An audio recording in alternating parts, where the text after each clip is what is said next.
We are very glad to have you with us today.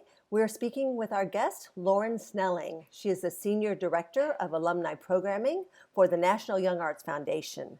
So Lauren, welcome. We're so glad to have you with us. You have a really global perspective on everything that's happening in the arts today. Do you have a sense about what's next and where we're headed in the arts? I think ultimately a combination of in-person and virtual experiences are going to be the way that our entire field ends up moving forward. I'm really excited because Young Arts has lent into that a little bit in this coming season. We're really thrilled to be working as collaborators with the Center for the Art of Performance at UCLA on two separate initiatives. And one of them, called Sidewalk Sessions LA, allows an audience member to make their driveway or their front yard or their stoop really the stage. And another is called the Choreographer's Course. It's an opportunity for 27 different choreographers who are shedding a light for audiences on the creative process. So they submit their sketches, their drawings, their early thinking strategies around the process of the making of a new work, and allows audiences a chance to kind of look at that.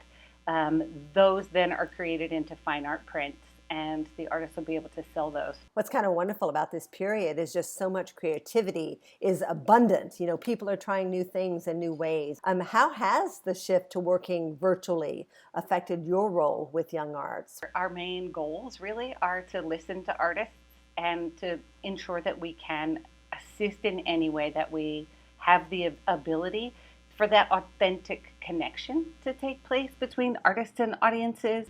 The most important thing that we recognized was that we needed to act quickly and be nimble. We really looked to reaching to those artists and making sure they knew our commitment to them was stable. So putting money in the hands of artists really quickly was very important for us. So how do you think the present generation of artists and creators are going to be affected by this current time? So there's a different kind of effect that takes place with a different age group, with a different discipline.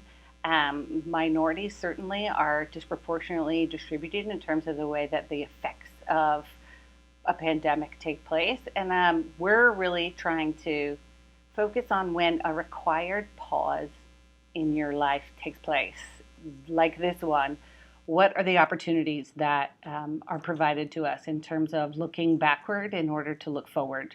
I think collaborating virtually is allowing some of that. The sharing of information in very quick time is allowing for that. I think artists long term will be able to be inspired by one another from both the past and the present. What do you think keeps people engaged and inspired to create, like to keep them going? Toni Morrison says, right, that like this is precisely when artists go to work. I hear from so many artists that they are just making and making and making, and this is a very prolific time for them.